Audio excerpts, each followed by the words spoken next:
Hello students. तो आज के इस लेक्चर में मैं आप लोगों को चाइनीज़ रिमाइंडर थ्योरम का प्रूफ करवाऊंगा। तो बेसिकली ये चाइनीज़ रिमाइंडर थ्योरम का जो लेक्चर है दो वीडियोस पर मुश्तमिल होगा।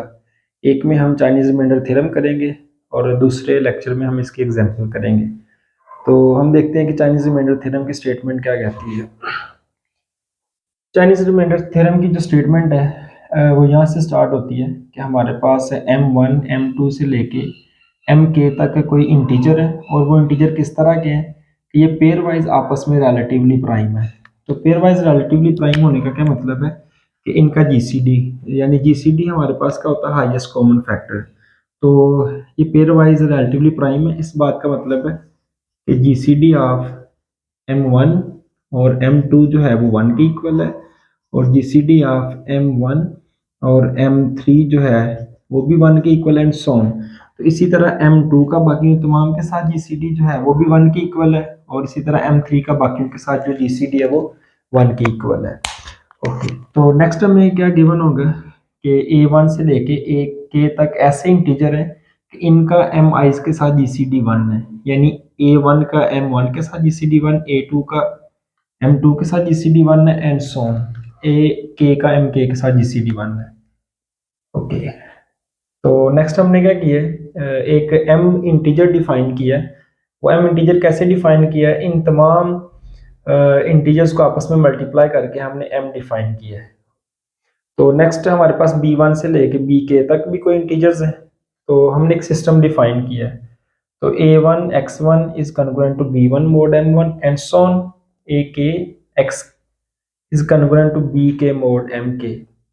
तो ये जो सिस्टम है हमारे पास, इसका साइमल्टेनियस सॉल्यूशन एग्जिस्ट करेगा। तो हमने इस थ्योरम में यही प्रूव करना होगा कि अगर हम जिस तरह लीनियर इक्वेशंस होती हैं इसी तरह ये लीनियर कॉन्ग्रुएंस का सिस्टम है, तो इसका कोई ना कोई सॉल्यूशन एग्जिस्ट करेगा और वो जो सॉल्यूशन है वो यूनिक होगा मॉडुलो M में, जो हमने इस प्रोडक्ट से डिफाइन किया था।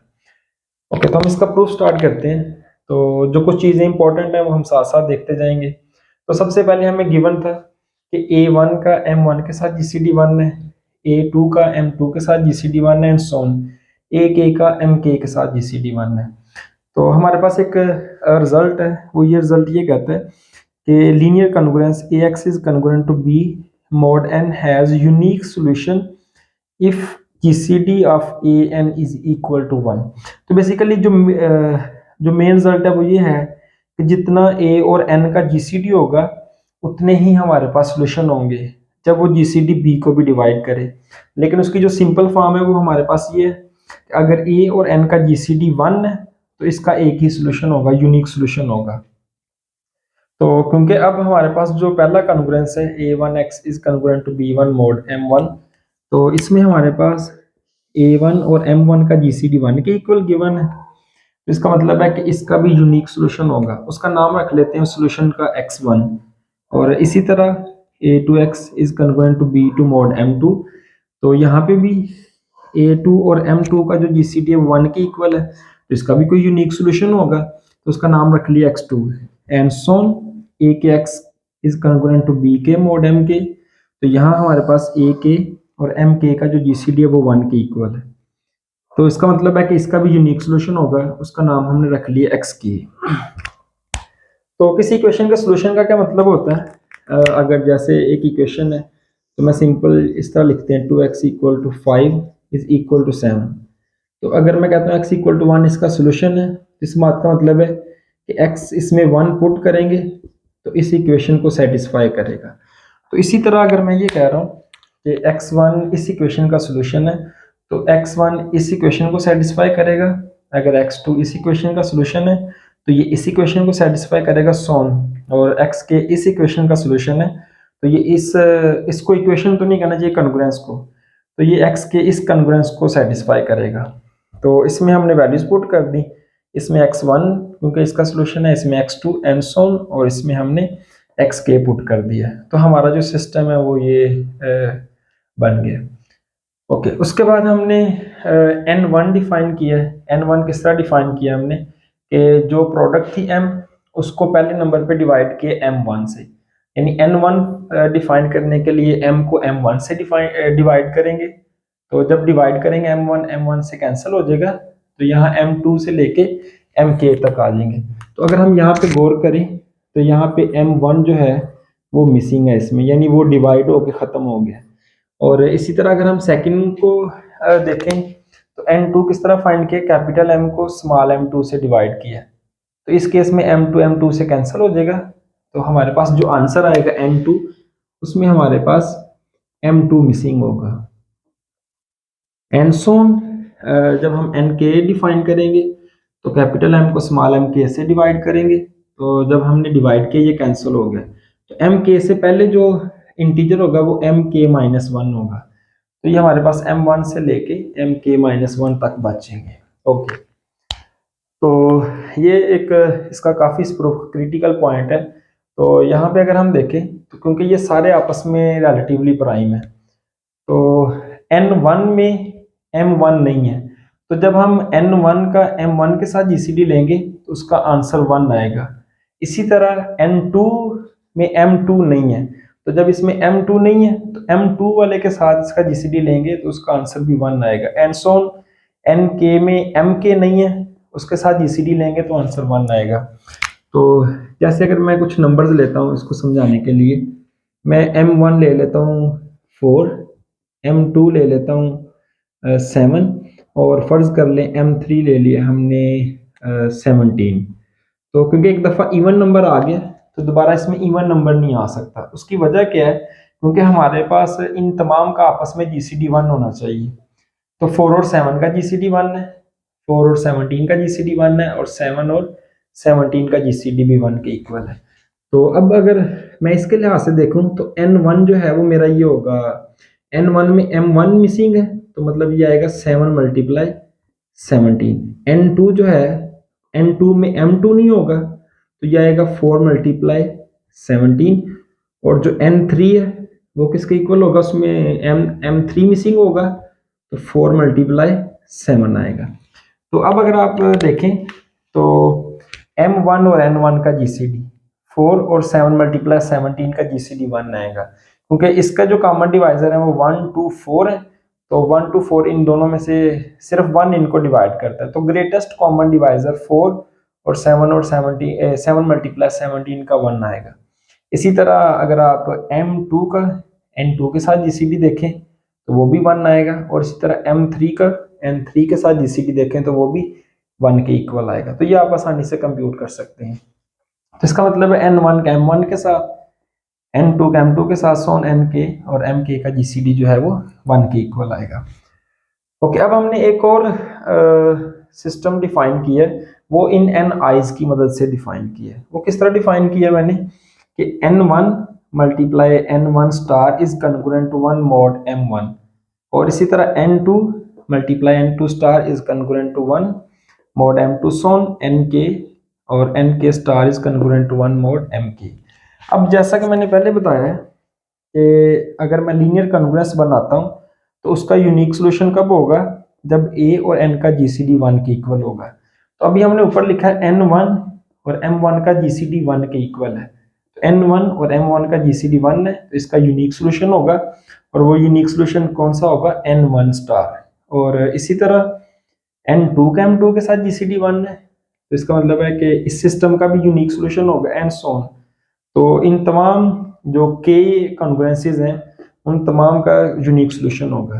तो हमने क्या फाइंड करना होगा, n1 स्टार, n2 स्टार, सोन nk स्टार।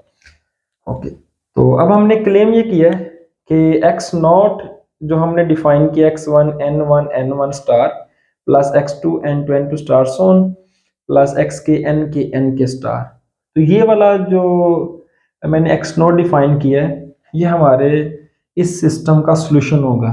तो सिस्टम का सॉल्यूशन होने का ये मतलब है कि ये हमारे सिस्टम की तमाम इक्वेशंस को ये सेटिस्फाई करेगा। तो यानी इसमें मैं पुट करूंगा x नॉट तो इसके कन्ग्रुएंट आएगा, इसमें भी x नॉट पुट करूंगा इसके कन्ग्रुएंट आएगा, सोन। तो इस x में भी पुट करेंगे तो वो इसके कन्ग्रुएंट आएगा। तो कन्ग्रुएंट होने का क्या मतलब होता है, तो अगर मैं ये कहता हूँ कि a is congruent to b mod n, तो इस बात का मतलब होता है कि n divides a minus b। यानी इनके डिफरेंस को कंप्लीटली डिवाइड करेगा। तो that mean a minus B को जब हम n से डिवाइड करेंगे तो कोई इंटीजर आंसर आएगा, जिसको मोस्टली हम क्वोशंट क्यू कुछ कह देते हैं। ओके, तो क्लेम मैंने ये किया है कि ये जो मैंने एक्स नॉट डिफाइन किया है ये मेरी तमाम इक्वेशंस को सेटिस्फाई करता है। ओके, तो उसके लिए क्या किया मैंने कि पहले, क्योंकि हमने इधर एक्स नॉट पुट करना है, उसके साथ a1 मल्टीप्लाई हो रहा है, तो पहले मैंने इस इक्वेशन को a1 से मल्टीप्लाई कर दिया दोनों तरफ। तो जब मल्टीप्लाई करेंगे ये आ जाएगा a1 एक्स नॉट, और इन तमाम रकमों के साथ a1 मल्टीप्लाई हो जाएगा। अब क्योंकि मैंने पहली इक्वेशन जो है उसके साथ मॉड m1 आ रहा है, तो मैंने a1 से मल्टीप्लाई करके मॉड m1 ले लिया, और जब हम मॉड लेते हैं तो हमारा इक्वल जो है वो कन्ग्रुएंट में कन्वर्ट हो जाता है। इसी तरह फिर मैंने इसी इक्वेशन को a2 से मल्टीप्लाई किया है, क्योंकि सेकंड इक्वेशन कन्ग्रुएंस में a2 आ रहा है, तो मैंने इसको a2 से मल्टीप्लाई कर दिया। तो जब a2 से मल्टीप्लाई किया और मॉड m2 लेंगे, क्योंकि हमारी इक्वेशन में मॉड m2 आ रहा है, एंड सो ऑन a की x not is congruent to ये आ जाएगा, और यहाँ पे मॉड mk लेंगे, क्योंकि लास्ट वाली इक्वेशन में मॉड mk आ रहा है। ओके, इससे नेक्स्ट स्टेप करने के लिए हमें ये वाला रिजल्ट पता है कि जैसा कि मैंने यहाँ पे बताया है, तो कन्ग्रुएंट होने का ये मतलब है कि वो उनको पूरा पूरा डिवाइड करेगा, उनके डिफरेंस को। तो अगर n a को पूरा पूरा डिवाइड कर रहा है तो इसका मतलब ये होगा कि a is congruent to 0 mod n। तो अगर इसकी एग्जांपल देखनी है तो जैसे मैं ये कह सकता हूँ कि 10 इज कन्ग्रुएंट टू 0 मॉड 5, क्योंकि जब हम इनका डिफरेंस लेंगे 10 माइनस 0 ओवर 5 तो इसका आंसर जो है वो 2 आता है, जो कि एक इंटीजर है। इसका मतलब है 10 is congruent to 0 mod 5। Okay, तो ये रिजल्ट हमने नेक्स्ट यूज करना है। तो इसके लिए अगर ये बात हम नोट करें कि m1 जो है वो इस m1 n1 को डिवाइड नहीं करता, क्योंकि उसमें m1 नहीं है, लेकिन m1 जो है वो n2 को डिवाइड करता है। क्यों? क्योंकि m1 से जब डिवाइड करवाएंगे n2 को, n2 की वैल्यू पुट की m1 m3 sworn mk over m1, तो ये आपस में कैंसिल हो गया। तो ये सारे इंटीजर हैं, इनको मल्टीप्लाई करेंगे, एक इंटीजर आंसर आएगा। तो इसका मतलब है कि m1 ने n2 को पूरा पूरा डिवाइड कर दिया, तो जब एक नंबर दूसरे को पूरा पूरा डिवाइड करे तो वो 0 के कन्ग्रुएंट होता है। इसका मतलब है जब m1 ने n2 को डिवाइड कर दिया तो n2 is congruent to 0 mod m1। इसी तरह अगर हम देखें तो m1 जो है वो n3 को भी डिवाइड करेगा, तो n3 में हमें पता है n3 मिसिंग होगा, बाकी m1 m2 m4 and so on आएंगे, तो m1 से कैंसिल हो जाएगा, तो बाकी बच गया m2 से लेके mk तक। तो ये भी एक इंटीजर है हमारे पास। इसका मतलब है m1 m3 को कंप्लीटली डिवाइड कर रहा है, इसका मतलब है कि n3 is also congruent to 0 mod m1 and so on. अगर हम देखें तो m1 m4 को भी डिवाइड करेगा, m1 n5 को भी डिवाइड करेगा, एंड सो ऑन m1 जो है वो nk को डिवाइड करेगा। तो इसका मतलब है कि ये सारे के सारे जो हैं n4 n5 so on nk तक वो 0 के कन्ग्रुएंट होंगे मॉड m1 में। तो इसका मतलब है जब हम इस इक्वेशन को सॉल्व करेंगे तो इसमें n2 आ रहा है, तो जिसमें n2 जो है वो 0 के कन्ग्रुएंट आया है, तो ये सारी रकम 0 हो जाएगी। फिर प्लस नेक्स्ट वाली में n3 आएगा, वो भी 0 हो जाएगी, प्लस ऑन, और फिर n वाली nk जो है वो भी 0 के कन्ग्रुएंट आया है, तो ये रकम भी 0 हो जाएगी। तो ये सारी टर्म्स यहाँ से लेके यहाँ तक 0 हो जाएंगी। तो हमारे पास सिर्फ ये बचेगा a1 x not is congruent to a1 x1 n1 n1 star. और इसी तरह जिस तरह हमने ये वाला चेक किया, इसी तरह अगर हम देखें तो m2 जो है वो n1 को डिवाइड करेगा, तो n1 0 हो जाएगा। इसमें n2 में m2 मिसिंग है, तो इसको डिवाइड नहीं करेगा, तो ये वैसी की वैसी रहेगी, और बाकी नेक्स्ट वाली सारी रकमें जो हैं ये सारी की सारी ये 0 हो जाएंगी। और सोन एक ए वाली को जब देखेंगे तो सिर्फ ये बचेगी, और ये वाली तमाम टर्म्स जो हैं ये 0 की इक्वल हो जाएंगी। तो यहाँ से हमारे पास बचेगा, पहली दफ़ा बचा a1 x not a1 x1 n1 n1 star, दूसरी दफ़ा दूसरी टर्म बची है a2 x2 n2 n2 star, तो वो कन्ग्रुएंस आ जाएगा, एंड सोन तो लास्ट टाइम हमारे पास आखिरी दफ़ा ये वाली बचेगी, ए के एक्स के एन के स्टार, तो हमारे पास ये वाली इक्वेशन आ जाएगी। तो अब ये हमारे पास एक नया सिस्टम बन गया है। ओके, तो अब हम जो हमने डिफाइन किया था उसको यूज़ करते हैं। तो सबसे पहले मैंने ये कहा था कि x1 उसका सोल्यूशन है, तो a1 x1 जो है वो b1 के कॉन्ग्रुएंट है। तो इसका मतलब ये हो गया कि ये वाली जो रकम है ये बेसिकली b1 के इक्वल है, और इसी तरह a2 x2 जो है, अगर हम वो इधर देखें तो a2 x2 जो है वो b2 के इक्वल है। तो ये हमारे पास a2 x2 जो है वो b2 आ गया, एंड सोन a के x के जो है वो b के इक्वल है हमारे पास।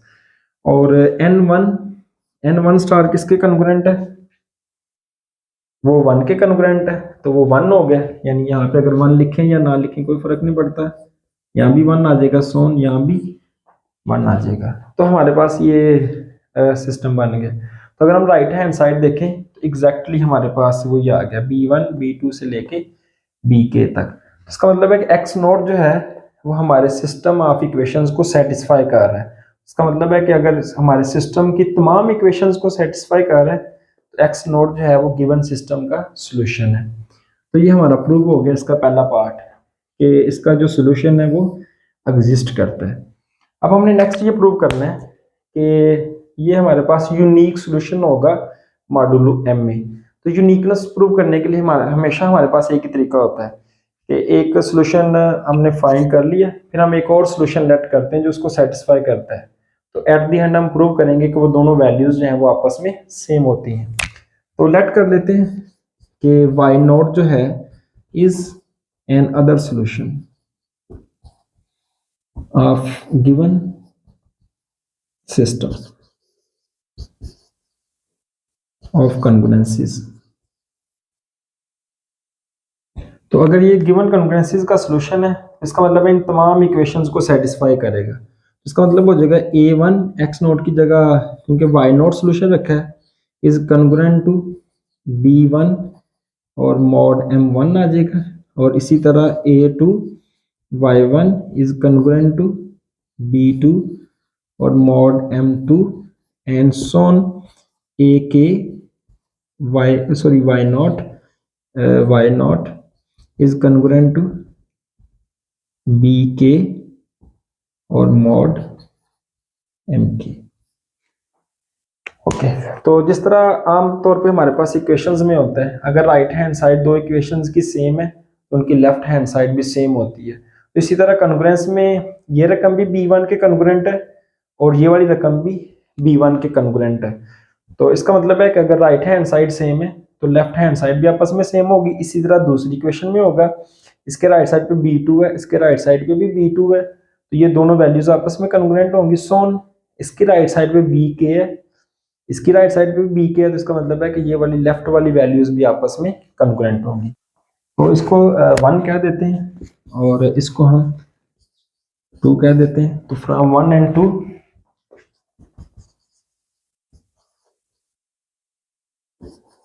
तो कंपेयर करें तो हमारे पास आ जाएगा a1 x not is congruent to a1 y not mod m1, और इसी तरह a2 x not is congruent to a2 y not mod m2 and so on ak x not is congruent to ak और y not is congruent to mod mk।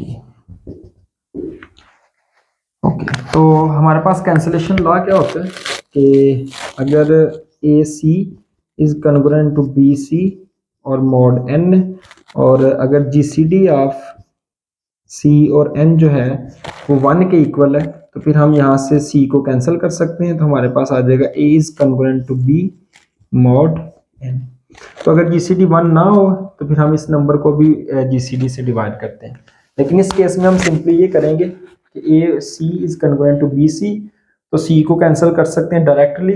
अगर जिसको cancel करना है उसका n के साथ GCD 1 है तो ये डायरेक्ट कैंसिलेशन हो जाएगी।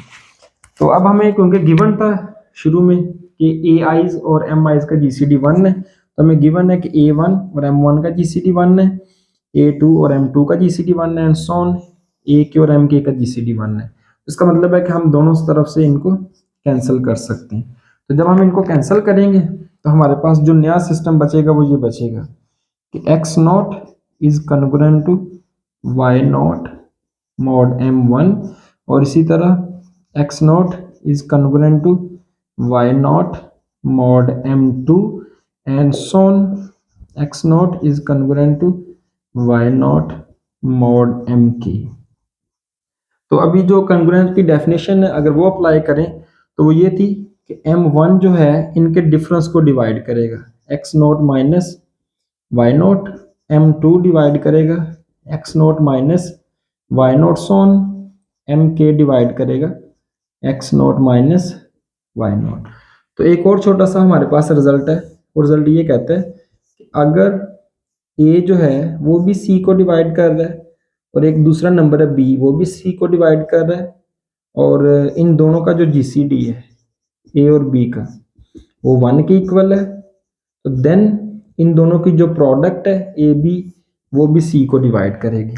तो अगर हम यहाँ पे अब देखें तो m1 इनको डिवाइड कर रहा है x not minus y not को, m2 भी डिवाइड कर रहे हैं, सोन mk भी डिवाइड कर रहा है, और इन ये सारे के सारे आपस में रिलेटिवली प्राइम है। तो अगर रिलेटिवली प्राइम है मतलब है कि इनका जीसीडी 1 है, तो फिर इनकी प्रोडक्ट जो है वो भी सी को डिवाइड करेगी। तो इसका मतलब है इन तमाम की जो प्रोडक्ट है वो भी इस डिफरेंस को डिवाइड करेगी। तो आ जाएगा m1 m2 सोन mk जो है वो डिवाइड करेगा x not minus y not को।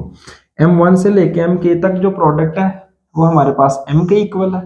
इस बात का मतलब है कि कैपिटल M जो है वो डिवाइड करेगा x not minus y not को। तो वापस कन्ग्रुएंट की डेफिनेशन लगाएं, इससे ये वाला स्टेप वापस जाएंगे तो हमारे पास आ जाएगा कि x not is congruent to y not और मॉड कैपिटल M। तो इसका मतलब है कि जो हमने दो डिफरेंट सोल्यूशन लेट किए थे, एक एक्स नॉट था और दूसरा डिफरेंट सोल्यूशन था वाई नॉट, तो हमें ये पता चला कि ये दोनों सोल्यूशन डिफरेंट नहीं है बल्कि दोनों सेम है मॉड m में। इसका मतलब है कि ये बात प्रूव होगी कि जो हमारा सोल्यूशन है वो यूनिक होगा मॉड m में। तो नेक्स्ट हमने इसकी एग्जांपल करनी है, तो उसके लिए हम दूसरे लेक्चर में हम देखेंगे कि इसको सॉल्व कैसे करना है। अगर हमें कोई सिस्टम ऑफ कन्ग्रुएंसेस दिया जाता है तो उसको चाइनीज रिमाइंडर थ्योरम यूज करके हमने सॉल्व कैसे करना होता है। Thank you.